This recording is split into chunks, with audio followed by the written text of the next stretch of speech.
First, let's meet our audience. This is a concerned parent that has an obese child and an overweight child at home. This is a parent that is on the head of the PTA and wants to bring health concerns to the local school board. This is a parent who is expecting a child and wants to know the future problems in health that could be concerning her child, who has a high rate for obesity. This is a coach at a local school who wants to become more knowledgeable in how to help students become healthy, and not just his sports players.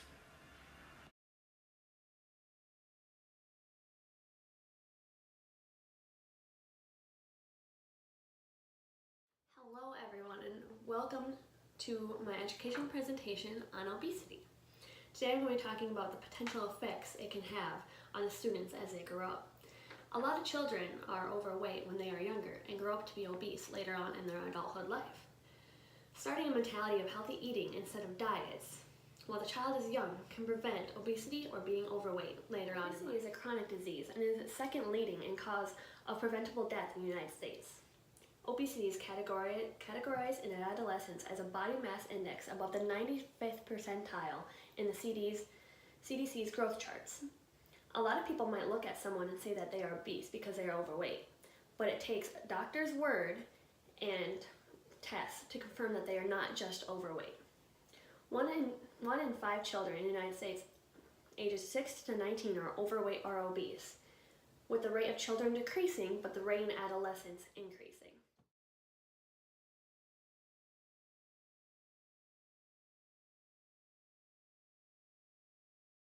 There are many reasons why someone may be in danger of being obese, and race is one of those factors. African Americans have the highest chance of being obese with a 24.4% chance. They are followed by Hispanics with a 22.8% chance, and shortly after that with whites with a 20.4% chance. Asians have the lowest rate at 5.7%. While race is a major factor, there's also gender. Females are rated at 8% of adolescents being labeled as obese, which can cause a lot of problems growing up, but we will get back to that later.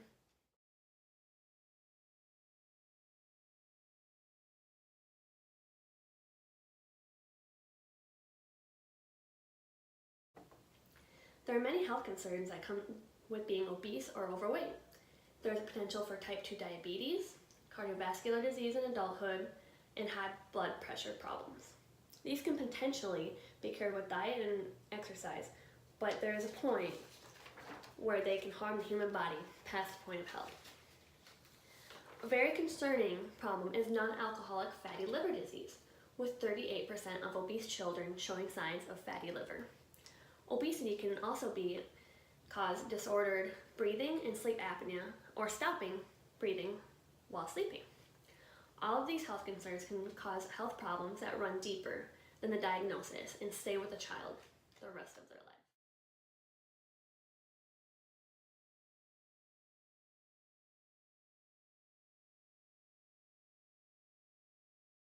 While health concerns are very important, it is also important to understand how obesity can affect a growing child's mental health. Obesity can cause low self-esteem, distorted body image, depression, and anxiety. Anxiety and depression can show in many different ways, but your child may be showing signs of persistent negative moods, lack of interest or pleasure, and possible suicide or attempts. Talking in detail about the harms of anxiety and depression in students could take all day, but is very harmful to the student and their future.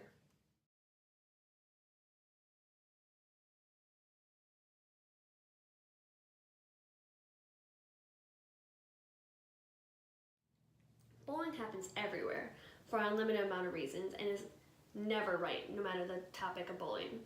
But adolescents that are obese take a really big hit when it comes to bullying. They are more likely to be the victims in peer victimization, social exclusion, discrimination, and strained peer relationships. There are 3 types of bullying: physical, verbal, and social. Adolescents that are classified as obese are more likely to be victims of verbal bullying, with peers making comments that are offensive on purpose.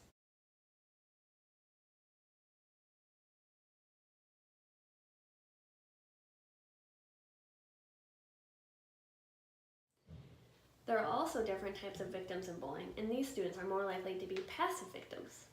They do not provoke attacks, may have difficulty making friends, and can experience a lot of short-term and long-term side effects.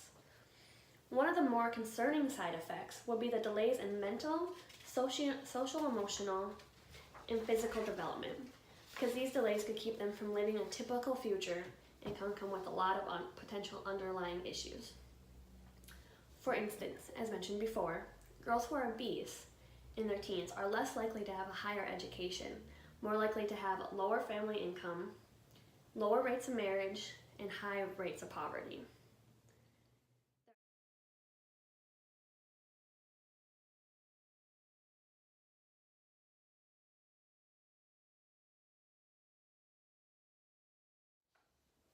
There are many reasons for obesity, but the one we can change is the children's lifestyle. Set realistic goals, encourage exercise, encourage healthy eating, and change the whole family's eating habits as a group. Instead of dieting, do research together on nutrients and how they help energize our body. Making sure to consume enough water each day is very important, so it could be helpful to buy the family new water bottles to make drinking water easier and portable. And it's also very important to get enough exercise and activity every day. This could be tackled by going for nightly walks as a family, joining exercise classes, or hiking on local trails to change the scenery.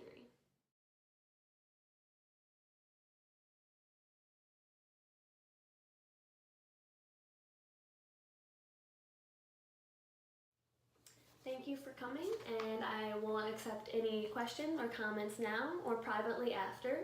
And I hope we all can see how eating healthy and living a better lifestyle is better for everyone.